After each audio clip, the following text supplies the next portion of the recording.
Hello. Hi, Dottie. How are you? Excellent. Hi, Wendy. Hello. Ooh. Are you wearing a suit and shirt and tie and your snow pants? Yep, you got it. No way. Same here. I can zoom out on my camera. I'm really like close.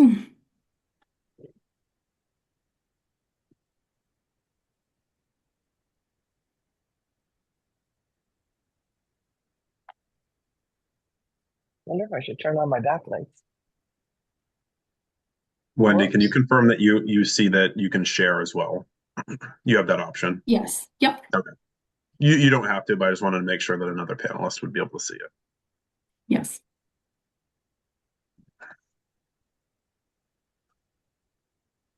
Oh, that's worse. And Dottie, I'm just going to make you co-host now. Okay.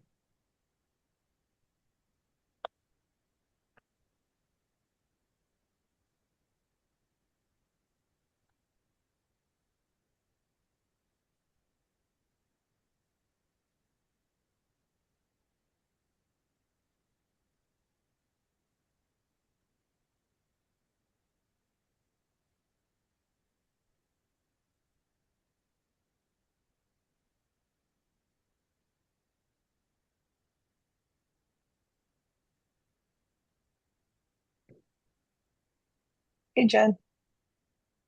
Hey, how are you? Good. How are you? Good, good. Everyone dug out? Yes. A Yep. lot of snow. So much snow and allegedly more coming. A lot more coming, I think. Uh, Oh my goodness. is it Sunday again? They're saying we're gonna get hit? Saturday night into Sunday. Okay, as long as it doesn't mess up my Saturday. Like, I already told my best friend, I'm like, I'm pretty sure our plans are destroyed Sunday, but that's it. My son's got his first and only gymnastics competition for the year on Saturday, so it's a big deal. I don't want Oh, to miss no. this. Yeah, so it's okay. We're not going to miss it because of snow, so that's good. Hey,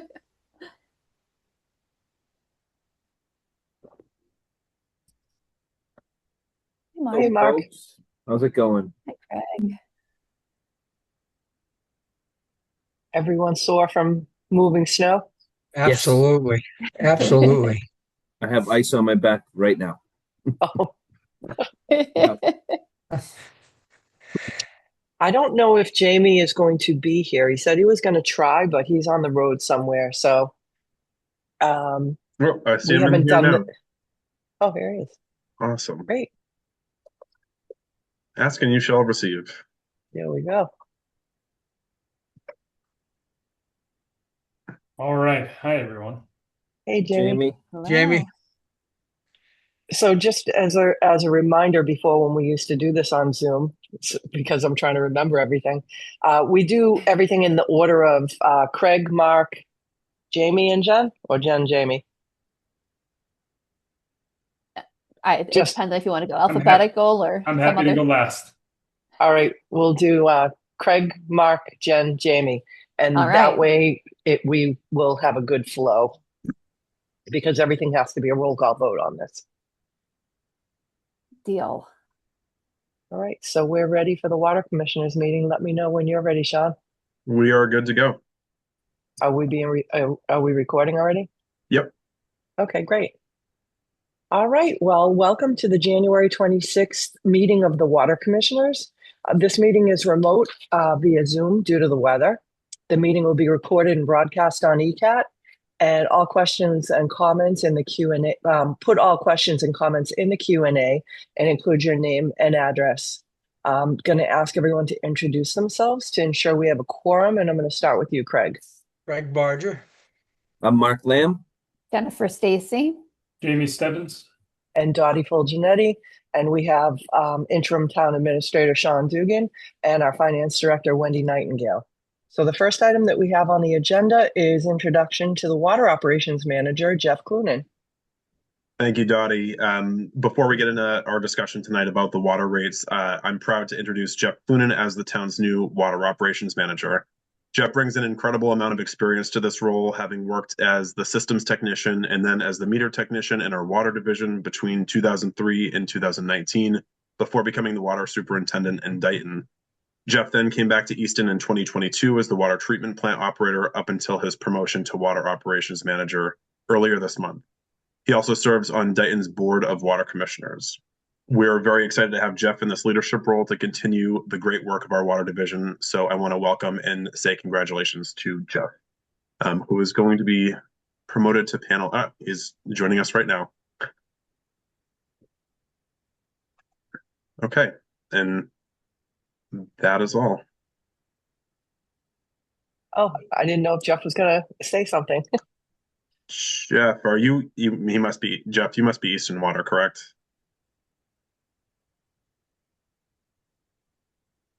There we go. You're there, but you're on mute.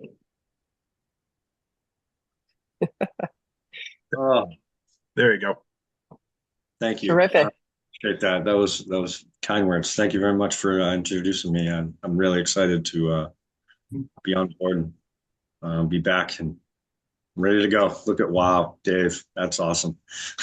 That was appropriate. Sorry. That's in his office. Well, congratulations, Jeff. We're really happy to have you back. It's a really important role for us, and we're grateful to have somebody with your experience in that position. Thank you very much. Awesome. Any other comments or questions? I had the privilege of meeting Jeff when I gave the citation to Rich as he was going out the door to retirement. So it was nice to meet Jeff, and I enjoyed the opportunity to say some nice things to say about Rich and what he's meant to this town. Excellent. Awesome. Well, Looking we're going forward to just to working with you, Jeff. Absolutely. Thank you. Can't wait. we'll jump right into the agenda then. The second item is a review of the updated water rate study by Ty and Bond and recommended rates. Thank you, Dottie. Director Field and Director Nightingale have been working with the town's consultant, Ty and Bond, on a water rate analysis to develop recommended water rates for the next 3 years. In your packet, we provided a detailed memo from Director Field regarding Ty and Bond's comprehensive water rate analysis, as well as some historical data on Easton's water rates. And I am just now, it looks like the folks from Ty and Bond are joining us as well, and they will be providing a presentation to outline that study and the recommended water rates. Hassan Doza, Ben Levesque, and Josh Bouchard from Ty and Bond are here with us. Excellent. Hi, good evening, everyone. Good evening. I'm Hassan Doza. I'm a senior project manager with Ty and Bond, and I'll be walking through the presentation and also the rationale for this rate recommendation. Let me just see, Sean, if I can share my screen. Or you I should. believe I believe I can, so. Great.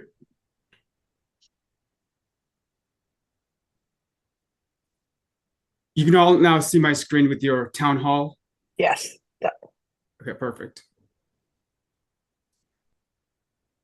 Before we get into the details, I just wanted to first share with you the two objectives of our water rate study. The first one was to allow the Water Enterprise Fund to recover the cost of the important investments it has made into improving the town's water quality.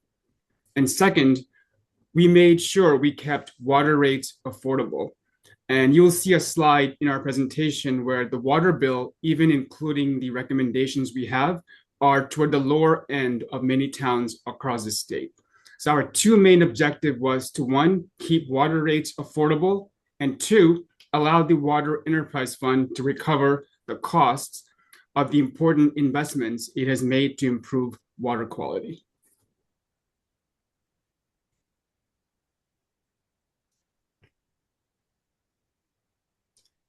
You can see the slide which says Water Enterprise Fund Model. Hassan, would you be able to put that in presentation mode? It's a little difficult to see. I'm trying. Yep. Let's see. If you go to the slideshow tab. Yep, I'm going to do that Perfect. from the beginning. Yep. That's better, right? There we go. Yep. Yeah. Perfect. Now, this slide, you can see the Water Enterprise Fund model. It has a lot of information, so let me boil it down to the most important ones. Let's focus on the middle of the slide, which has the information starting with PFAS treatment. So this section essentially lays out the debt service associated with all the water quality investments the enterprise fund, the water department has made over the years. The first one I highlight is PFAS. As you know, based on PFAS regulations, it has been required for the water department to improve the quality of its water. And one of the main reasons why we need the rate increase is to recover the debt associated with this investment into PFAS treatment. And the debt has significantly increased over the last several years, mainly due to the investments in PFAS treatment. The second has been an important investment into improving water quality to treat iron and manganese. And that's also a state level regulation that has led to significant improvement in your town's water quality. Now, these two investments, PFAS and improving quality to deal with iron and manganese, will help your town's water for generations to come. So these were very important investments. And the reason why we are here today is to recover the cost associated with those investments into PFAS and water treatment into iron and manganese. And I just wanted to make that point very clear. The third important item, which many of you may be aware, has been an investment to construct and upgrade the DPW building, the Department of Public Services building. And that debt service is also needs to be recovered from customer rates. So that's also an important investment that the water department made, and we need to help recover that cost. And the last item I do want to mention is this category of water mains. Now, these are renewal and replacement investments that every water system needs to make to keep the system and the distribution system healthy. And these are also very important capital investments that needs to be recovered through rates. So you can see the main reason why the water department and the water system needs the rate increase is to recover these important investments into water quality and maintain the health of the water system. In order for us to recover these investments over the next 3 years, as you can see, the water department's revenues projected for fiscal year 26, which we are in now, expected to be about $5 million, give or take, as you can see, 4970. The costs associated with the investments I just described, that will lead to total expenses, if you look at the middle portion of the slide, rising to about $8 million over the next 3 fiscal years. And we can do the math. So we need an additional $3 million in revenues to cover the additional costs that are coming over the next 3 years. And to do that, we recommended as gradual a rate increase as possible to alleviate any burden on ratepayers. And our recommendations are for a rate increase of 25% in the upcoming fiscal year 27, followed by 15% and 12%. And based on these rate increases, as you can see, gradually the revenues will be sufficient by fiscal year 29 to recover all of the investments that have been made. So that is the essence of our water rate recommendations, to have a gradual level of increase over the next 3 years. So by fiscal year 29, the Water Enterprise Fund will be close to recovering all of its costs.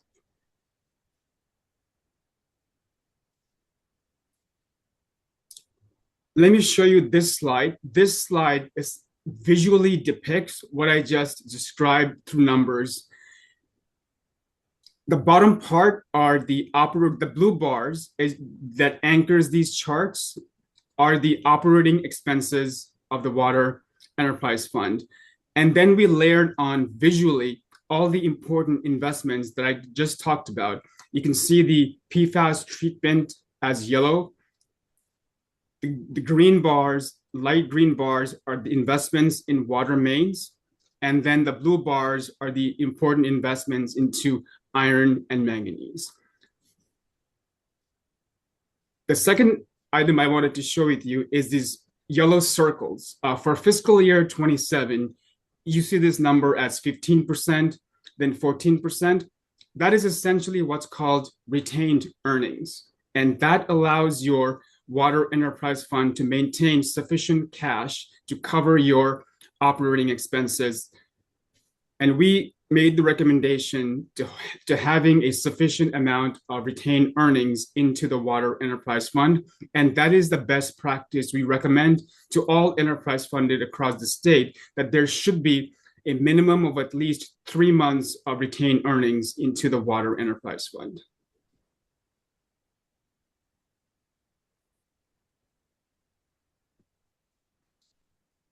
Let me stay on a minute on this slide. This is actually an important point we want to highlight. So this is a graph that visually takes you through the water usage, which means the amount of water all the consumers in the town use. And as you can see, the water usage had been gradually declining since fiscal year 21, which is this yellow line. And it has declined. The usage has declined from about 5 to 7% over the last 3-4 fiscal years. Now, why this is important is that in our projections, we kept water usage flat, meaning no growth in usage going forward. However, if there were to be an increase in usage because of less restrictions, because of drought and more ability to sell water, there would be an increase in revenues, which we have not baked into our numbers, which is why we wanted to show this chart, because there is a potential for the water system to have a higher increase in water sales, which we have not built into our numbers. So that could be a potential benefit to the water enterprise fund.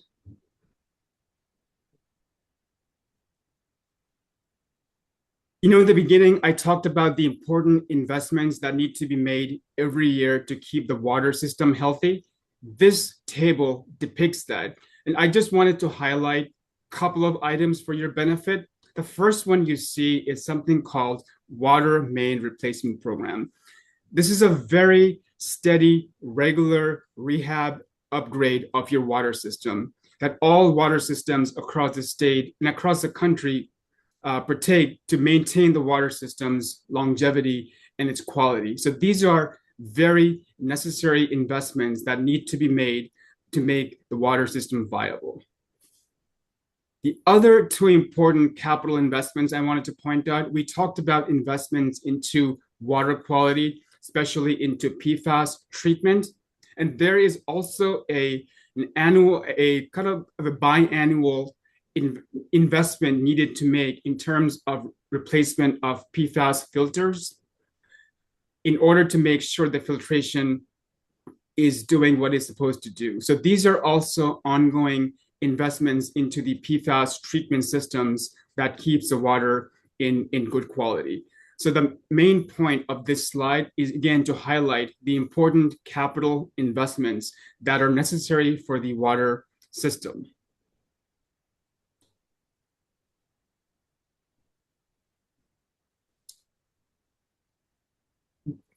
I'll show you a chart which you will really appreciate, but before we get to that chart, we just wanted to highlight the proposed rates. So these are rates based upon your fixed rates, and for typical residential customers are these 5/8 meter rates, which is $33 per quarter, and you see the progression of those quarterly fees over the next several years. A second item you have, in addition to this fixed fee, there is a volumetric charge. It's called a tier charge based upon the quantity of water that is used. In your town, you have 3 usage tiers, 1, 2, and 3. Now, most customers that are about a typical residential customers fall into tier 1, and you see their rates also progressively increasing. And we will tie in these rates into the next two charts, which I'm confident you will appreciate. This slide shows the typical bill based upon our rate recommendations for a user who is a low user, and that person is estimated to use about 13,500 gallons per quarter. Now, for this person in this kind of a low use category, the annual bill is going to be increasing for about $425 a year to $530 for fiscal year 27, and then progressively increasing into 28 and 29. That's for a low user. Now, for a user who's at the higher end, who uses about 15,000 plus gallons a quarter, that person's bill is going to increase from today about $475 going into about $600 in fiscal year 27, and then going progressively higher in 28 and 29. So that's the typical bill for a low user and a high user. Now we will tie into these bills into how they compare to towns across the state. And that's important because, as you know, the PFAS regulations and improvements in water quality is a statewide regulation, and many towns across the state have been doing these investments into PFAS, iron, and manganese. And this last slide ties into that point. Couple of things I wanted to highlight. So your town, Easton, even with the 25% increase we are proposing for fiscal year 27, the bill for a customer, which I just showed, will be slightly under $600 annually, which, by the way, is at the lower end of many towns across the state. And I particularly wanted to highlight 3 towns which are doing similar investments into PFAS, iron, and manganese. The first one is Townsend. And we actually completed a rate study just like this for Townsend, and they also made investments into PFAS, iron, and manganese, and their rates are higher than yours. The second town is Norton. They also have made investments into PFAS, iron, and manganese, and their rates are substantially higher than Easton's. And the last one, third one, is Foxborough. Now, Foxborough actually have also made investments into PFAS, and their rates are almost double that of Easton's. So based on these three towns, Townsend, Norton, Foxborough, who have made similar investments in water quality, their rates are higher than yours, even including the current rate increase. So I think this chart depicts the great job the water department has done over the years to keep the water rates affordable in the town of Easton. And that's a very important distinction because every town here is making similar investments. So it's a great testament to the work that your department has done to keep your typical residential water bill affordable. Can I ask you a question? Please, let me take a pause and allow you to ask a question. Yes, please. I just want to ask a question on this particular slide. So you're saying that Townsend, Norton, and Foxborough all have PFAS treatment facilities. The ones that look like they're paying less than Easton, they don't have any PFAS facility investments? Not to date, we have checked. So, right now the regulations have been put in place. So some towns like yourself, Townsend, and Norton have done the investments, and others are just beginning to do the investments. So that is generally correct. Many of the towns where you see the water bills are lower, they have not begun the investment into PFAS, iron, and manganese. Okay. And how did you come up with those communities? You know, we looked at communities who are doing the investments, into water quality, located in the same region, similar customer counts. So we used several criteria to come up with this list of towns. I can add, I believe these, when we did our first rate analysis with Tie and Bond in 2019, we used the peer communities that we used in our operational audit. These are those same communities. So we've just carried that on. Okay, thank you. Any other questions from the board members? Very comprehensive report. Thank you very much for that. Yeah, no, Dottie, I was just say I appreciate breaking it out like this because for a lot of people it is a big jump, right? 25%, especially that's a big jump. While we say gradual, that's not gradual for the first, year for a lot of people. And but it is important that people understand the investment that we made to improve water quality for everybody. And the fact that we were one of the first early adopters to do that really helped dramatically keep our costs down, especially with the PFAS remediation. So thank you. I actually do have a question. When I initially saw the numbers, my gut reaction was, oh, the positive part about this is that maybe it'll inspire more conservation efforts. But there's a comment made during the presentation about the opportunity for more revenue. I don't know, Dave, if you want to comment on like what would be an ideal situation. Are you like hoping water use goes down? Because there's a kind of interplay here between use and dollars. And I don't know if we're at a tipping point for behavior change in terms of how much it's going up. People might not even notice, but well, some people will notice, but I don't know if a lot of people will enough to change behavior. So just curious what your take on that is. Yeah, thank you, Jen. That's a great comment question. So one of the reasons why we have such low usage lately is because of the projects we have been doing. When we embarked on our iron and manganese treatment plant, we had to take certain wells offline during the construction. When we did our PFAS treatment plants, we had to take those wells offline during the construction. And most recently, we did a Bay Road tank rehabilitation, and we had to take that tank offline. So we stayed, even though we weren't required to necessarily, we stayed in a phase 3 restriction, which is watering 1 day per week. And that's really driven the lower usage lately. So what Hassan references, and Jeff and I have talked about this, that this year is the first year in 5 years where we can come back to our normal restrictions, which is a phase 2 restriction. As a water supplier, and Jeff will hold my feet to the fire on this, as a water supplier, we're always going to preach conservation. We want to conserve.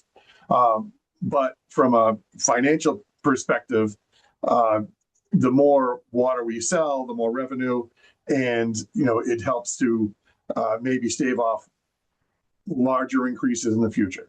So it's a fine line. The big issue we'll see is we just can't let people, have no restrictions at all. We're required by Mass DEP to have at a minimum a phase 2 restriction, which is the watering twice a week. That's in our water management act permit.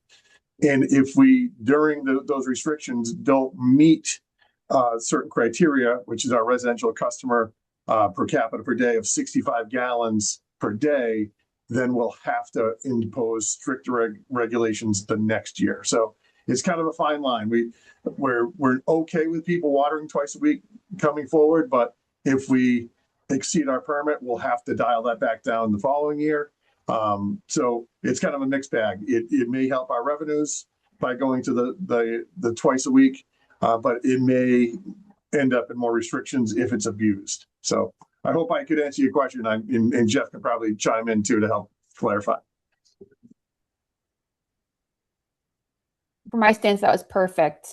You're really emphasizing that it's a sweet spot that you're trying to hone in on, and there's a lot of moving parts in this that come together to land us at this number. So thank you all for the deep analysis. It was really thoughtful, and like I said, it's a lot to take in, but you made it really easy to understand. I'll just add that when Dave talked about the 65 gallons per day per person, this year I've been crunching some numbers. We're going to be under that number according to last year, and we pumped almost 20 million gallons more this past year than the previous year. So we're still able to stay around under that 65 gallons per person per day. That's what the DEP prefers, as well as they also, you like to stay under a 10% unaccounted for. When I say unaccounted for, it's what you're not billing, lost water, breaks, stuff like that. So again, I've been crunching some numbers, and we're going to be right around somewhere, but I haven't exactly crunched the lost numbers like flushing and stuff, but we're going to be around 5%. So those numbers look really good this year. And we're going to have to do leak detection, perform leak detection with our staff to maintain those numbers, because like right now, we like to stay around somewhere under 10% and obviously under 65. So I think we can muster it. So Jeff, a question. Do you anticipate that even going to restriction 2 instead of 3, that we'll stay under the 65 gallons per person? We should be able to, yes. We have some historical data that says we can. According to, I can go back and look at some of the old numbers, the old ASRs. There was one year we were up on our unaccounted for, and that was the determining factor for us being over the 65 gallons per person. So it's really important that we stay on top of our leak detection, and we do want to sell water, and obviously the revenue is a huge. We need to make money to support all these projects. So yeah, we have to stay on top of leak detection, and that's a huge help when it comes to those numbers. Thank you. One other question that I have is going back to a previous slide. When you look at fiscal 26, 27, and 28, it didn't look like you had the filters in fiscal 27 for the PFAS treatment. They are necessary, and Dave can speak more to it. They're necessary every 2-3 years. So they're not an annual investment. They're needed every 2-3 years. Yeah. Okay, I just wanted to check on that. Sure.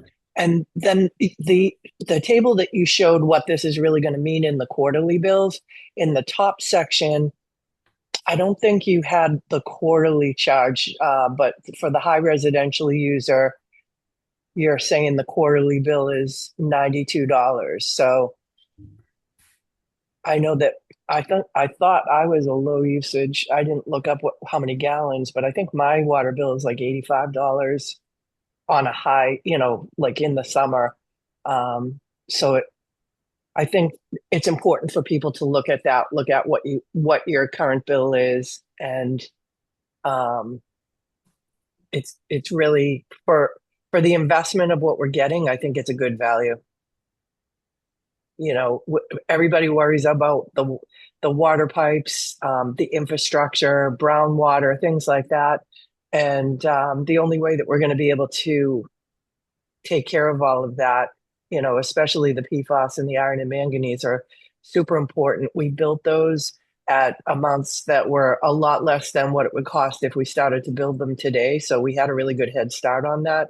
And I think that the increase is reasonable to be able to make sure that we're protecting our infrastructure.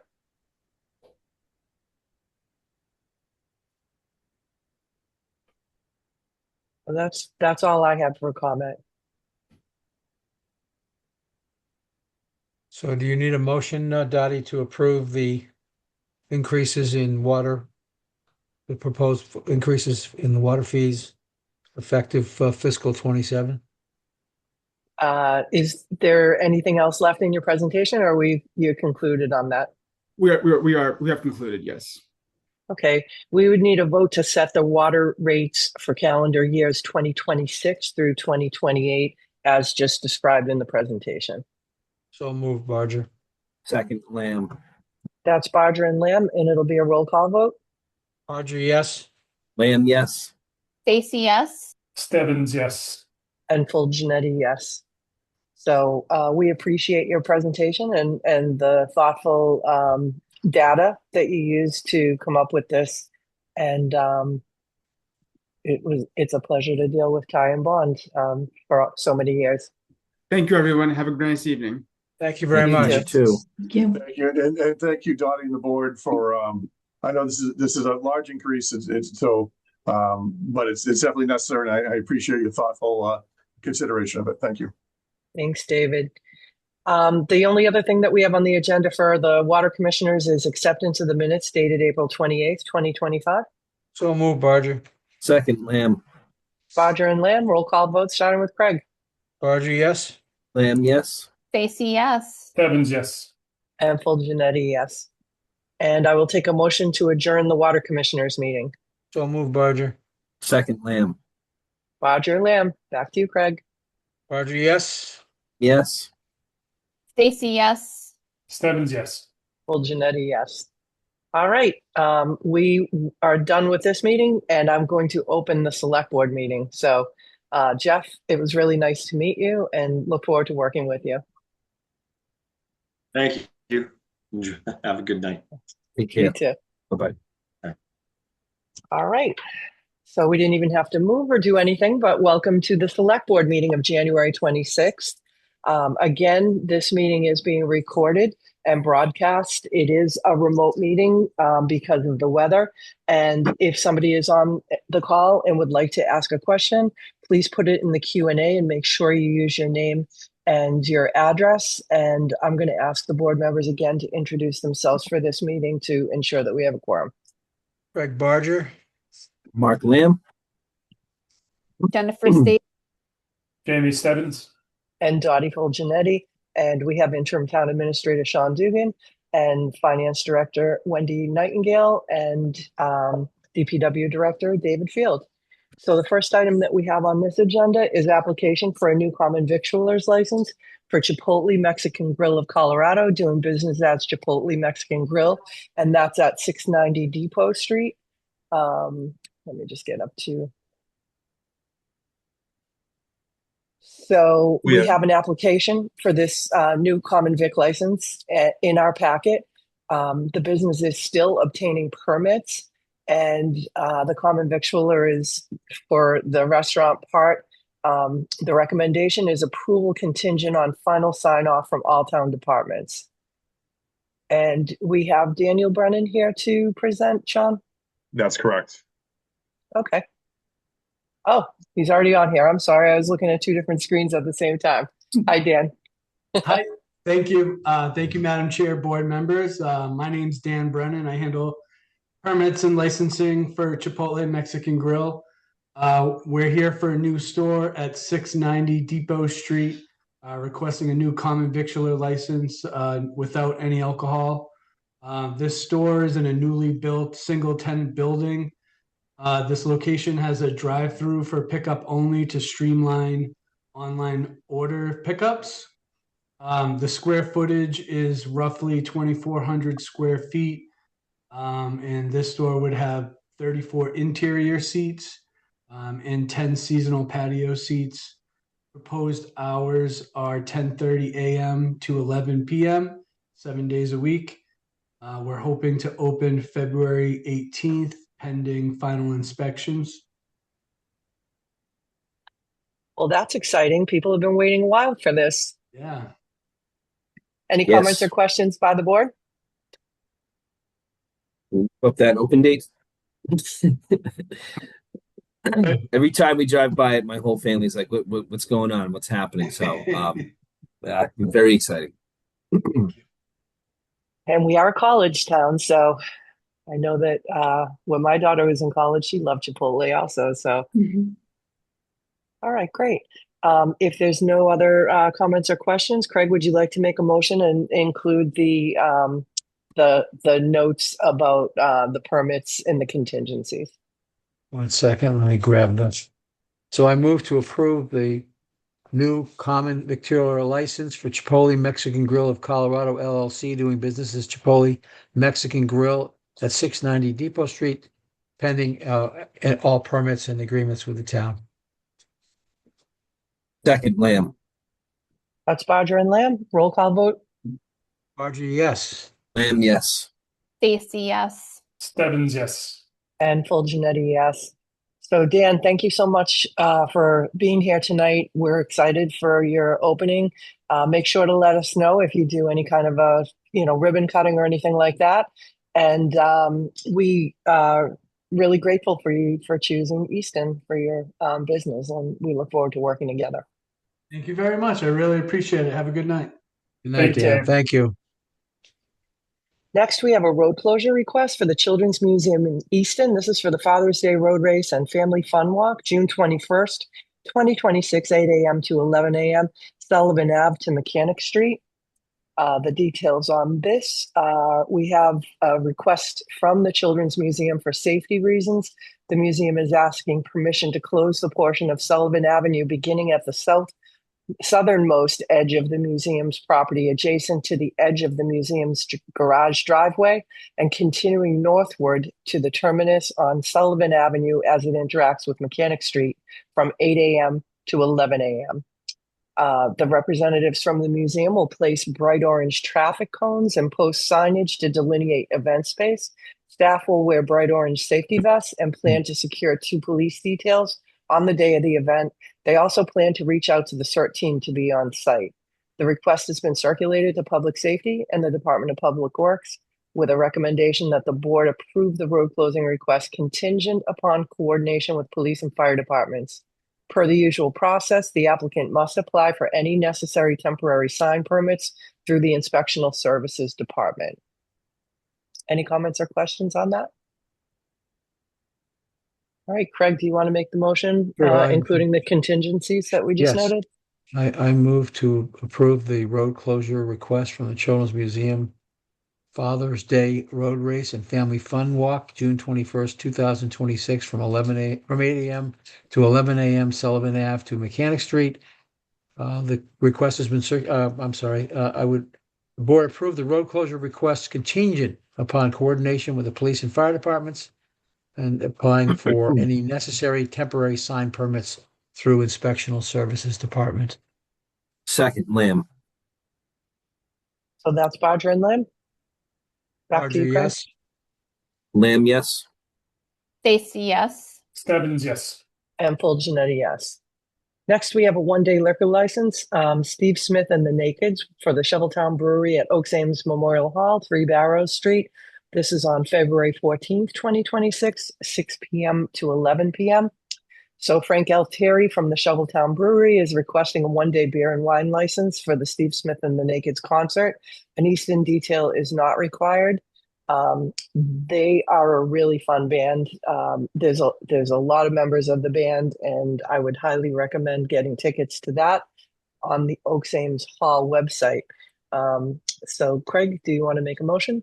Sure, I move to approve the one-day liquor license submitted by Frank Altieri for Steve Smith and the Nakeds, Shoveltown Brewery at Oaks Ames Memorial Hall, 3 Barrel Street, February 14th, 2026, from 6 p.m. to 11 p.m. Second, Lamb. That's Bodger and Lamb. Back to you, Craig. Barger, yes. Lamb, yes. Stacy, yes. Stebbins, yes. And full Janetti, yes. Terrific. So next we're on to action and discussion items. The first one is contract award PCD 2026-05 for Civil Design Consultants Incorporated regarding 524 Depot Street for the conservation survey. Sean, do you want to lead us into that one? Sure thing, Dottie. Thank you. Joining us tonight is Wayne Beitler, Community Planner, and in your packet is a memo from Wayne as well as a contract for Civil Design Consultants, Inc., who will complete the survey needed to establish a required conservation restriction on 114 acres of conservation land at 524 Depot Street. That contract is a total of $24,800 with some reimbursables up to $4,200. The CPC has approved the use of CPA administrative funds for this work, which should be finished by the end of March. And although engineering services are exempt from procurement rules under Chapter 30B, staff have requested quotes from several qualified firms, and Civil Design did submit the lowest responsive proposal. This work is part of work that we're doing with state law that requires the conservation land purchased with CPA funds be protected by a conservation restriction.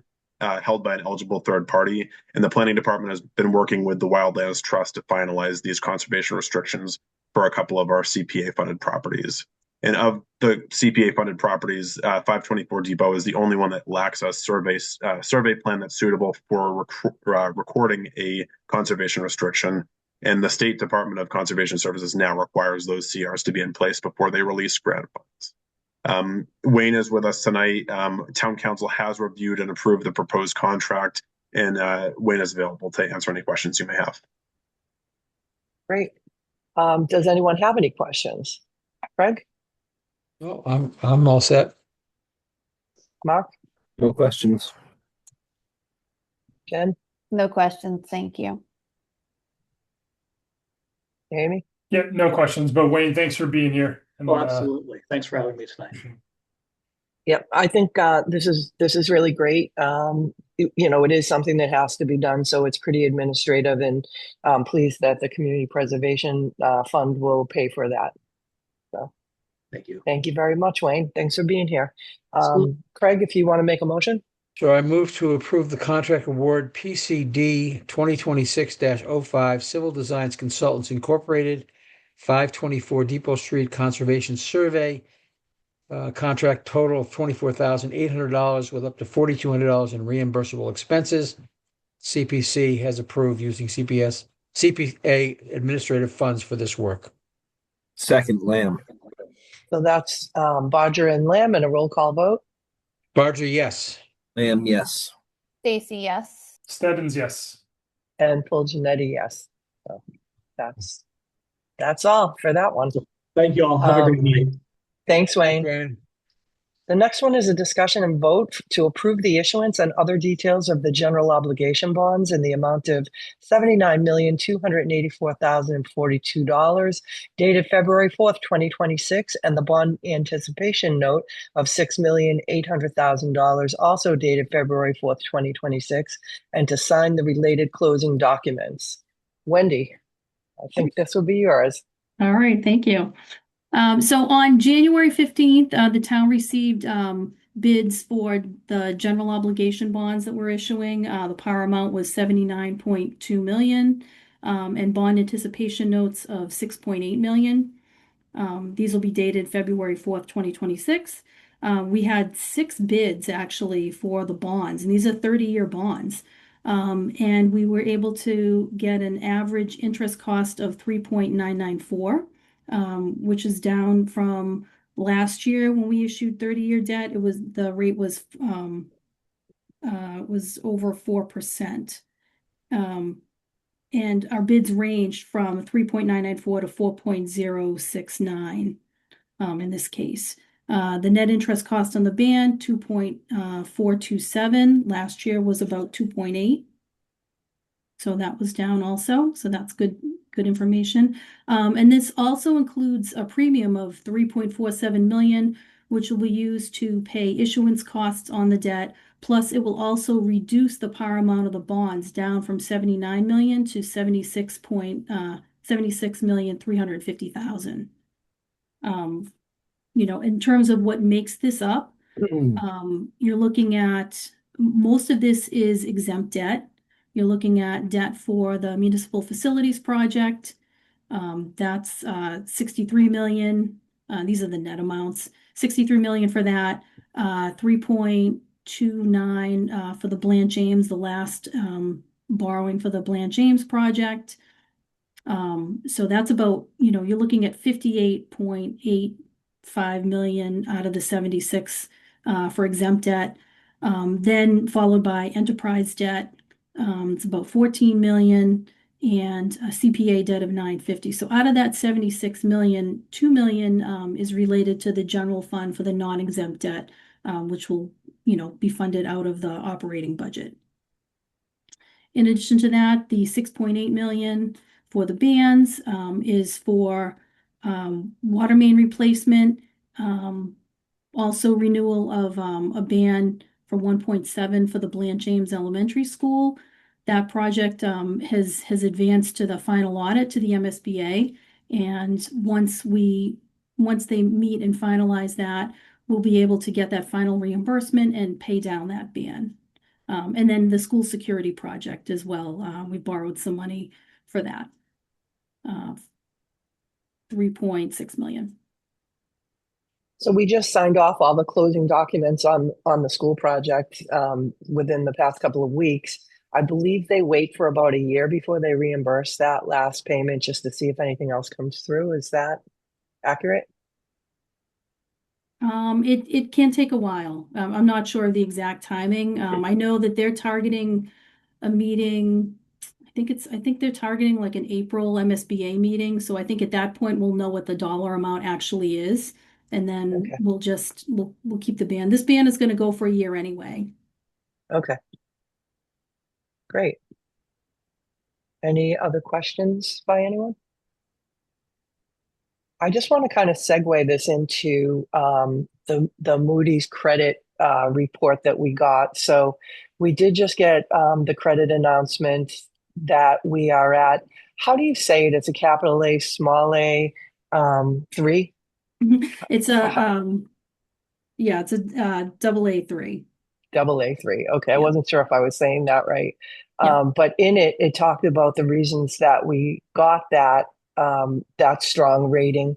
And it also talks about in the credit opinion, the credit strengths, high resident incomes and property wealth, healthy reserves and liquidity, and conservative budgeting. And then the credit challenges that could, make it a potential challenge in the future. Large capital projects are anticipated, and revenue constraints under the Proposition 2.5 levy limit. So it says factors that could lead to an upgrade or maintenance of leverage below 200% of revenue, sustained economic growth in excess of the US GDP growth, and factors that could lead to a downgrade or deterioration of reserves below 20% of revenue, significant increase in leverage exceeding the current capital plans, and material contraction in the local economy. So I think, we talk about this a lot when we're looking at our budget and our finances and our conservative fiscal policies, that if we use too much of our reserves, that really could lead to a potential downgrade of our bond rating. And you just told us the numbers that you had. It's because of our good credit rating that we were able to save that much money on interest. So it's really important that everybody look at that. Those documents are in this packet that's online, and people should really read those thoroughly because it's something that we've worked really hard to be able to have that strong Moody's credit rating. We are always trying to improve it. It feels like we're always just on the line to be able to get to that next level. But it's another reason for making sure that our stabilization remains strong. Last year, we had to use $3.2 million of the 7.3, I can't remember, but a little over 7 million. That's really, we can't keep doing that. And we certainly need to replenish that this year. So, because that does impact the cost of borrowing for us. So I just wanted to throw that in there. I just also wanted to add too, this is the last year of a significant increase too on the municipal facilities project. Because after this, the amount that's remaining is 30.8 million, but that project is already running 9 million under budget. So that will be the last, significant increase to the debt service which will take effect next year. Excellent. Thank you, Wendy. Any questions? So we just need to vote to approve the issuance and other details of the general obligation bonds in the amount of $79,284,042 dated February 4th, 2026, and the bond anticipation note of $6.8 million, also dated February 4th, 2026, and to sign the related closing documents. So I move to adopt the votes prepared by bond counsel in connection with the town's offering of the $79,284,042 general obligation bonds dated February 4th, 2026, and the $6,800,000 bond anticipation note dated February 4th, 2026, and incorporate the text of the vote of the select board into the minutes of this meeting. Second, Lamb. That's Bodger and Lamb. Back to you, Craig. Roger, yes. Lamb, yes. Stacy, yes. Stebbins, yes. And full Janetti, yes. Thank you. All right, next we have an update, the fiscal 2027 override timeline, potential schedule, and upcoming budget subcommittee meeting to recommend the ballot type to the select board. Sean, do you want to lead that? Yes, thanks, Dottie. We just want to keep the budget as an ongoing agenda item for the next couple of months as we go through the process. And I felt like it would be a good opportunity to go back now that these dates are starting to become clearer as we go through the process. At our January 12th meeting, we had gone over that rough timeline, and I just want to give you a couple extra updates on the budget subcommittee, which is meeting this Thursday, and will recommend an override type to the select board. They'll be discussing that survey data that I mentioned, as well as other feedback that we've gotten from the community. And that's going to be January 28th at 5 p.m. And that's just to give a recommendation to the select board on the type. They won't be talking specifically about the actual questions. That'll be coming at a later date to the select board. Jen, as chair of the budget subcommittee, do you want to add anything while we're on the topic of budget sub? No, just I think we've been looking forward to getting to this point with budget subcommittee, and the challenges that we know we're facing aren't going away. So we feel this is very important to make a recommendation. I expect there will be some spirited discussion about the type, but we look forward to bringing a recommendation to the board very soon. Great. Thanks, Jen.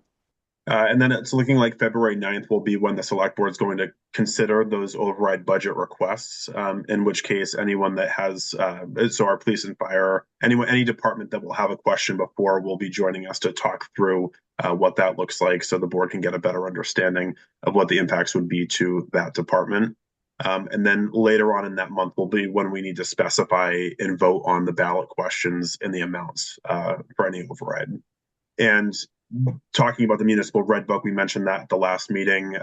Early to mid-March, we'll be spending a lot of time compiling the details for the red book, and then looking into early April is when we're going to have the deadline for town council to submit that yes and no argument in the summary to the select board, so we can get to meet that April 21st deadline to get the municipal red books into voters' mailboxes ahead of the April 28th town election, which would have override ballot language on it, and then will be subsequently voted on as one budget at the May 18th town meeting.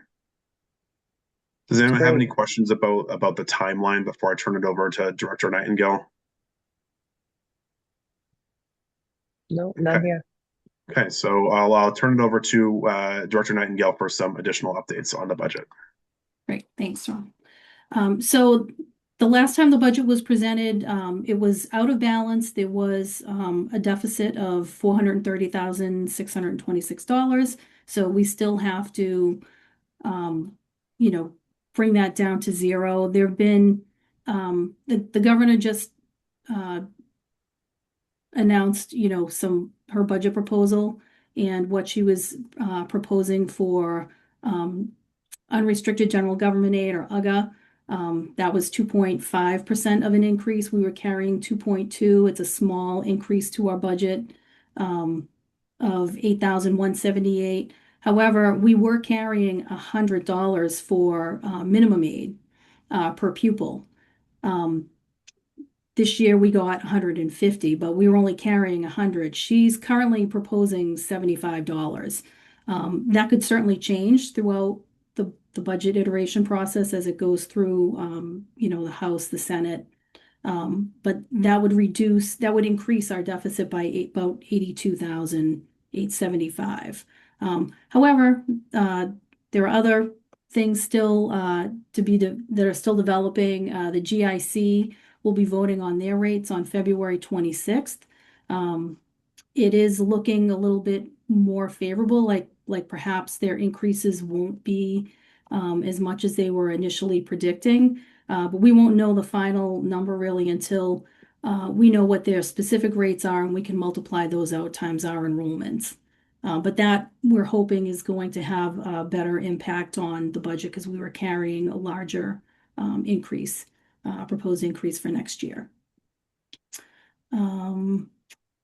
That's about it for now. Once the actual cherry sheets too, like Department of Revenue, once the governor's budget is out, Department of Revenue will send out what they are going to calculate for all the cherry sheet revenue, which is assessments as well as revenue, and there are other areas of revenue on there. The biggest ones are Chapter 70 and UGA, but you've got state-owned land, you've got veterans benefits. And then charter school reimbursements.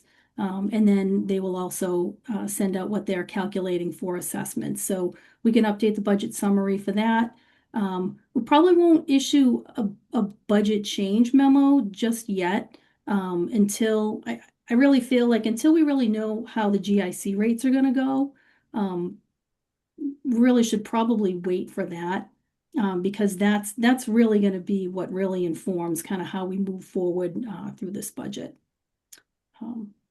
So that's and also we will be adjusting some of our debt numbers now that we were carrying some estimates for this bond issue, which came in more favorable than what we were carrying. So that will reduce the amounts as well, the deficit. So that's kind of where we're at. We will, keep with updates at every meeting, but we'll probably look at doing a budget change memo, probably more like once the GIC rates are voted on February 26th. Great, thank you. Any comments or questions from the board? Yeah, I find it concerning that every year the governor comes in with the Chapter 70 numbers below what she'd had, what the legislature gave us the year before. I'm not quite sure what the rationale behind that constant inclusion in her budget. I'm assuming that we're going to be having a conversation with our two state reps and our state senator about bringing that level back up to the 150, if not more, for all minimum aid communities. And in addition, the MNA was recommending $351 million addition to the UGA aid, and she comes in at 33 million. So it's a huge, huge difference. Right. And so I think with permission from the chair, I'd like to think that we would have those conversations with our state legislators to say that this is not an acceptable budget. We understand the state is struggling with lack of federal money, et cetera, like the rest of us, but I think it's critical that we continue to push on increasing Chapter 70 as well as the UGA amounts to help cities and towns. I agree, Craig, and we always have verbal conversations with them, but I would like to do that in addition. I'm not sure if we always follow up with a written letter to them, but I would like to do that as well and make sure that the schools invite them to do the same, because it's really important. One of the things that's kind of confusing and contradictory is when we hear on the news with the millionaires tax that it went into Student Opportunity Act and all this money's going towards education. But because Easton's a minimum aid community, we don't get to partake in any of those benefits. So to us, it's a huge deal if it goes, from 150 back to 100 or even lower. And they need to know from communities like ours, of which there are a lot more minimum aid communities. They need to know what that impact is going to be on us and our students. And they continue to try to tweak curriculum and add things that cost money that are unfunded. And it makes it a real challenge for us. So I hope that people that are watching at home or paying attention to this will also feel inclined. Every time we have a meeting or a workshop, there's always people that say, have you thought of talking to your legislators? And we do that, but it's really much more impactful if the community also sends that type of correspondence, and our reps and senators are listed on the website. And I'm sure that they'd like to hear from the community in addition to the electeds. Any other, Mark? No, well said on both of Oh. you. I'm disappointed by the state. I'm consistently disappointed by the state year over year with how they take care of these communities. I know it might not be a popular thing to say, but it's the truth, and it's very frustrating. I'm very disappointed. Yeah, I couldn't say it any better than either Craig or you, Dottie, said it as well, and Mark.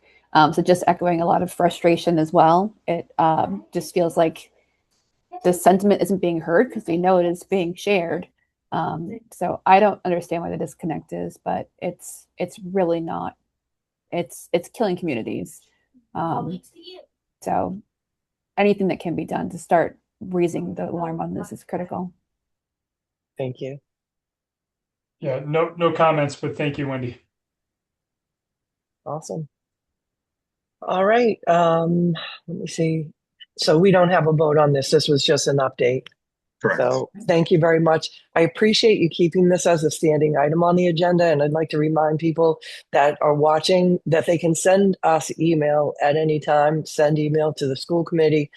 We do want to hear from people, and we want to, understand where people's concerns are and try to address those along the way. So please feel free to do that. And we appreciate that kind of interaction. The next item is a discussion and vote for the renewal of the license agreement with the Easton Chamber of Commerce regarding 50 Main Street, which is also referred to as the Cape House building that's in front of the Shovel Works. Sean? Thank you, Dottie. Attached in your packet is an update of the license agreement, as well as a memo from Human Resources Director Mary Southworth regarding the renewal of our existing license agreement with the Easton Chamber of Commerce for the Cultural District's use of the space at the Cape House, which is located at 50 Main Street, and that would run through February 27th, 2029. The town originally entered into this license agreement in 2014 for the Easton Shoveltown Cultural District's use of a portion of the space in that Cape House occupied by the Chamber for cultural, educational, exhibition purposes. The cultural district has been utilizing the space under the current licensing agreement, and the Chamber has been in talks with town staff and has indicated that they would like to renew that license. And I recommend approval of this after town council has reviewed and also recommended it. There is a motion that's in your packet as well that would need to be read if the board so chooses. Okay.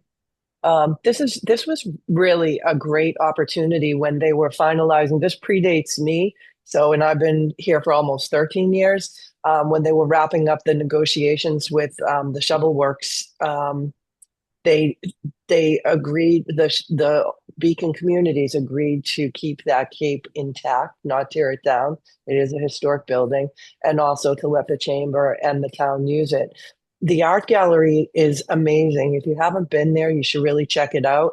And we also have 2 studios, 2 or 3 up above on the second floor, where we have artists that use those studios to create. And those are really interesting as well. It's really important to our cultural district that we preserve that and that we have those spaces available. And there are artwork and jewelry and other things for sale as well to help support the artists. So I'm really happy that this has gone a lot better than my expectations. It's been, very, very well used. The public loves it. So I'm really happy that we're looking at re-entering into that lease. So Craig, did that give you enough time to find the motion? I got it right in front of me, kid. There we go. That the Town of Easton Select Board hereby approves the execution and the delivery of the renewal license made by and between Easton Chamber of Commerce Incorporated and the town.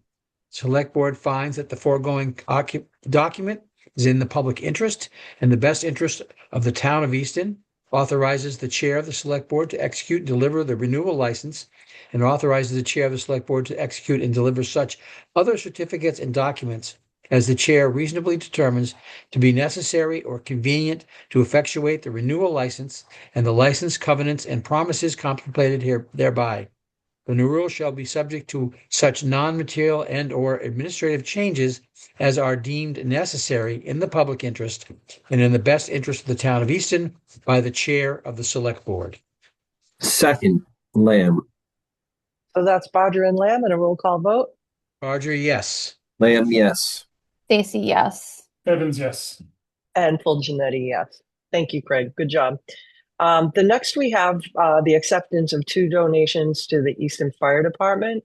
And I'm going to kind of combine them and we'll vote on them separately, but also the acceptance of a donation to the Easton Police Department. So, you know, from time to time, community members are very generous and appreciative of our services of our fire and police that rise to the level usually of a donation. And so for the fire department, Edward Duggan has donated $250 in gratitude of EMS services. And in addition, Stephen and Carol Green have donated $1,000. So we have 2 memos from Chief Alexander in the packet to the select board requesting consideration of the kind and thoughtful gifts. And we need to vote on any money received. So that's why it comes before the board. And it also gives us an opportunity to thank the very generous people that make these donations. So the chief would intend to deposit both funds into the fire donation account. And then for the police department, Stephen and Carol Green donated $1,000 to them as well. And we do have a memo from Chief Boone to the select board requesting consideration of the gift. The chief would intend to deposit the funds into the police donation account. So they also usually include a letter showing that they've written a thank you note to all of the people that submit those kind of donations. So we're very grateful to them and to other community members that continue to do that. And we can take a vote. We can vote them as noted in the agenda to accept the 2 donations to the Easton Fire Department. And then after that, we'll do another vote to accept the donations to the Easton Police Department. So I move to accept the 2 donations to the Easton Fire Department, generously given to us by Edward Duggan and Stephen and Carol Green. With gratitude, second, Lamb. So that's Bodger and Lamb. Barger, yes. Lamb, yes. Stacy, yes. Stebbins, yes.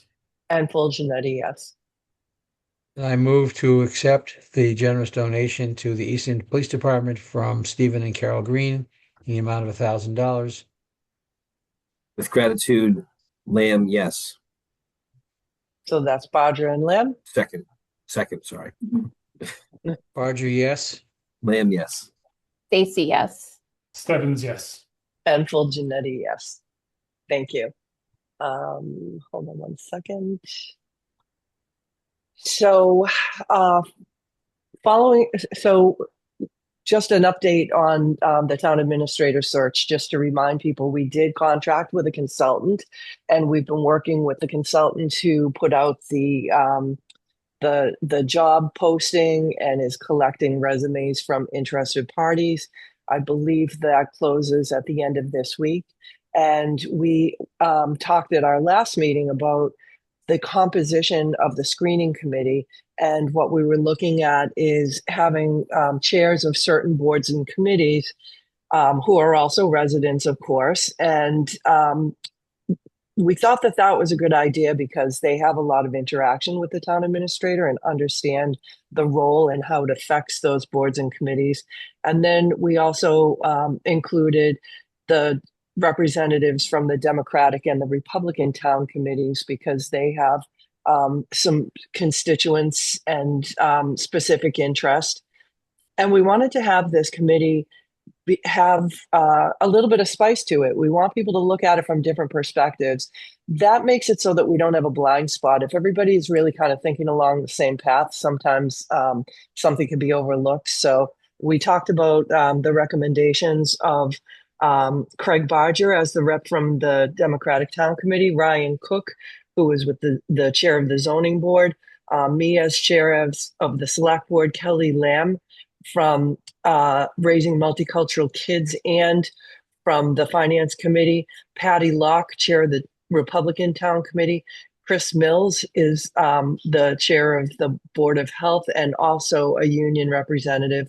Wendy Nightingale representing the Finance Department. Bob Stetson representing the Planning Board, and Jackie Wiseman representing the School Committee. So what we want to do tonight is make the appointment of those members.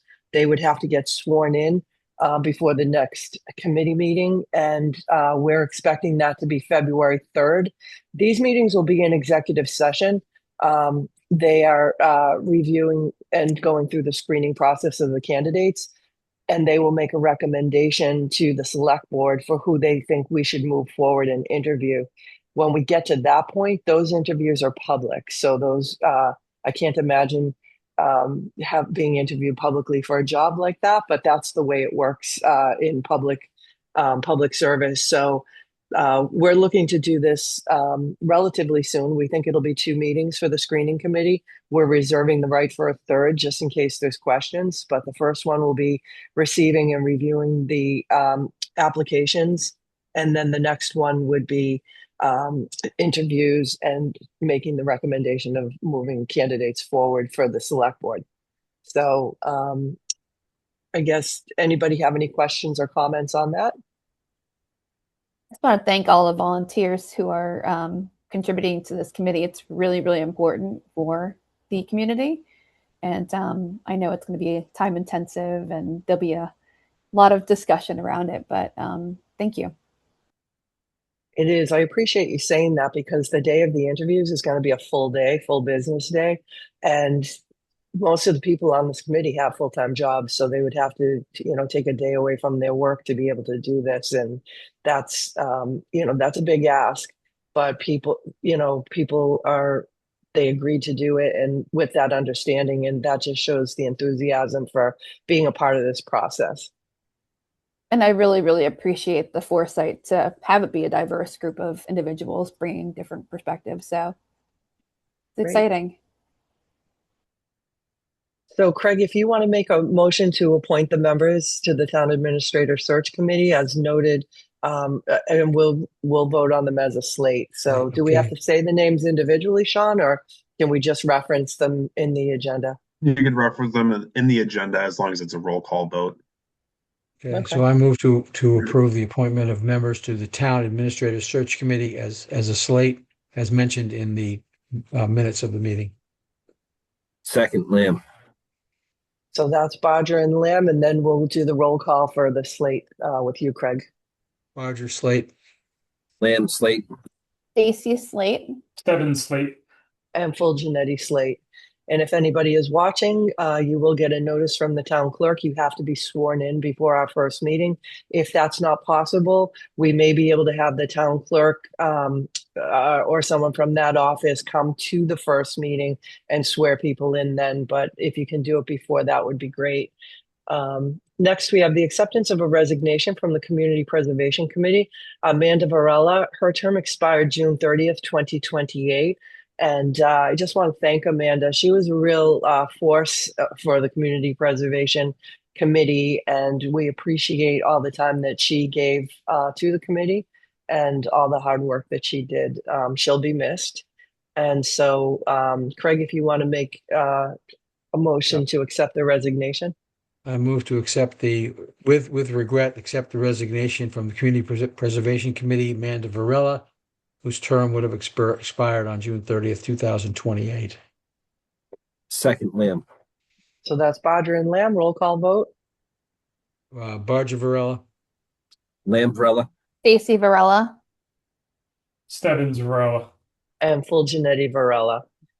And then the next item on the agenda is the vote to open the annual town meeting warrant for May 18th, 2026. Sean, do you want to talk about that? Yes, can you believe it's here? In accordance with the charter, the annual town meeting will take place on May 18th, which is the third Monday of May at 7 p.m. And I propose that the board vote to open that warrant for annual town meeting with the closing date starting on closing date of Monday, February 23rd, 2026 at 4:30 p.m. for the submission of warrant articles. As is typical practice, we'll send a memo notifying departments and board and committee chairs of the opening of the warrant following the select board's vote. Any comments or questions? Oh, I'm sorry. Go ahead, Craig. I move to open the annual town meeting warrant for the May 18th, 2026 town meeting. The closing date of Monday, February 23rd, 2026 at 4:30 p.m. for the submission of warrant articles. Second, Lamb. That's Bodger and Lamb. Barger, yes. Lamb, yes. Stacy, yes. Stebbins, yes. I am full Janetti, yes. All right, thank you. Next, town administrator notes. Sure. I don't have anything really prepared, but I do want to just recognize our DPW, police, and fire for all that they've done over the past couple of days during this snowstorm. It's been an incredible amount more than we've had in other snowstorms recently. So I really appreciate them putting in those extra hours to keep our roads safe. Dottie, I know you were going to mention this during your notes as well, but I just want to send a note of appreciation to our staff for all that they've done over the past couple of days. Terrific. Thanks, Sean. Select board notes. Craig, I have nothing. Mark, Nothing. I just want to congratulate Sean on getting through his first select board meeting as the interim town administrator for now. Yes. So good job. Thanks, Jen. Outstanding, Thank you all. Sean. I appreciate it. Of course, it had to be during a blizzard, or not a blizzard, but a significant snow event, forcing us to go remote. But nothing is typical in this work, so we roll with the punches. Pivoted like a champion, so perfect.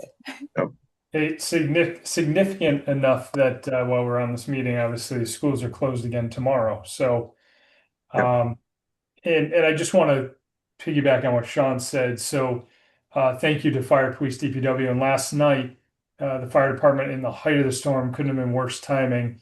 The alarms went off across the street to our house at Southeastern Regional. I believe a pipe burst and did quite a bit of damage over there. But what ultimately happens is alarms go off when low water is sensed, and then it triggers, the fire department gets notification, because then the sprinklers are obviously affected. So that was a very lengthy, long response for them, and they needed to plow as well to be able to get access. So shortly thereafter, I think it was around 10 o'clock, there was an emergency call 2 doors down from me, in which the fire department had to plow again to get to the resident whose house was tucked significantly beyond Foundry Street. So they had quite a night last night, and battling those elements and making sure that residents were safe all the while. So thank you to Fire, Police, DPW. thanks, Jamie. That's a really good point.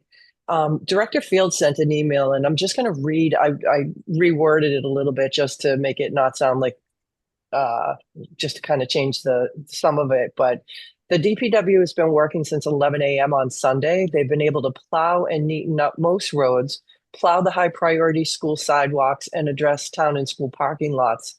Unfortunately, they're calling for an additional 2 inches of snow falling tonight until midnight. As of 11 p.m., DPW staff and Director Field have been on duty without any chance to rest for 36 hours. If we do receive another 2 inches, DPW will plow only the main roads and leave up to 2 inches of accumulation on the side roads.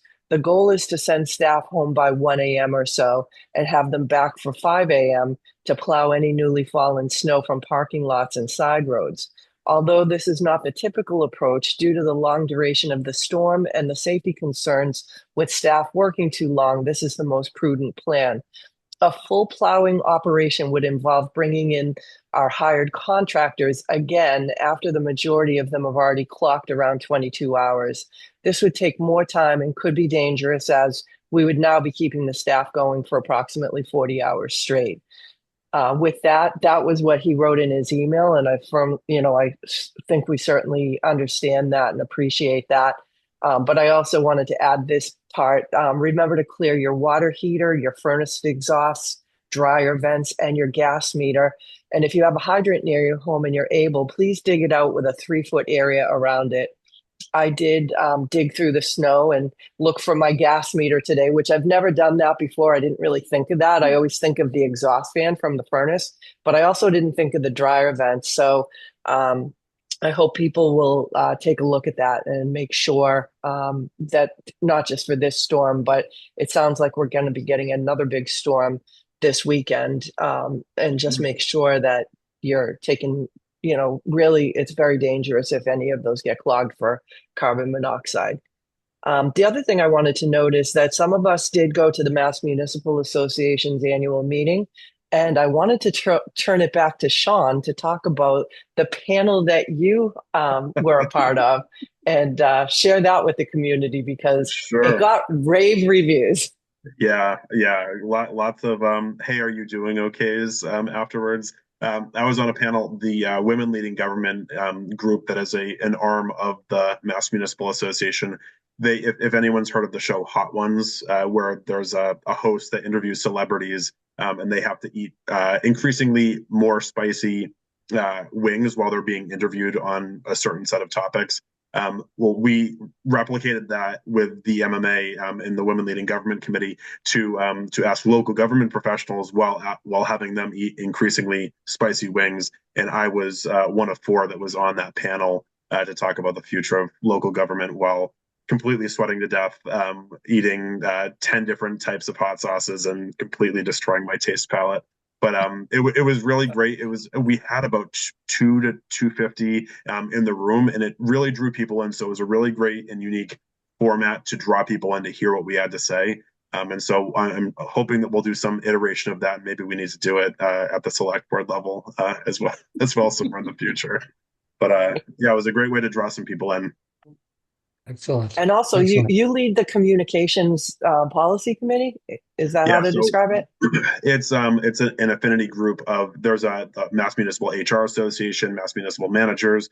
I created the Mass Municipal Communicators group, and it's just a group of folks that have communication backgrounds, whether they're actually in a communication role or they're in a job that has other duties as assigned, just to make sure that from soup to nuts, east to west, everyone that's in local government that has that as a responsibility is communicating as effectively as they can, because our jobs are not getting easier. So being able to tell the story isn't always easy. And we're a group that's put together to make sure that folks across the state have resources to be able to be on those cutting edge trends of communicating with the public and making sure our messages are getting across.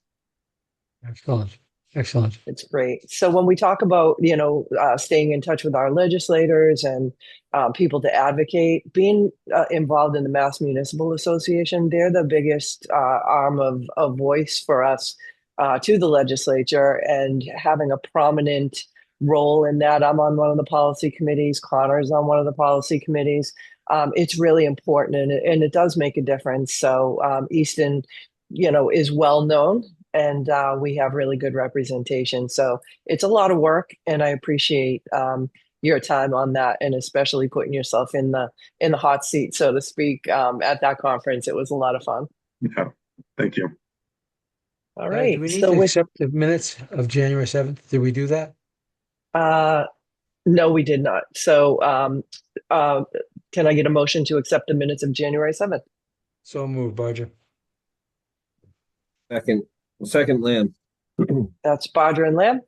Barger, yes. Lamb, yes. Stacy, yes. Stebbins, yes. And full Janetti, yes. So I was just looking at the Zoom. We don't have any attendees right now. So there are no other questions. I'll take a motion to adjourn. So moved, Barger. Second, Lamb. Barger, yes. Lamb, yes. Stacy, yes. Stebbins, yes. And full Janetti, yes. Thanks, everybody. We still remembered how to have a Zoom meeting after COVID, and hopefully we'll be in person for the next one. Thanks, everybody, and have a great night. Stay safe, and thank Jamie. you to ECAT. Thank you. Good night, Good night. folks. Good night. Bye.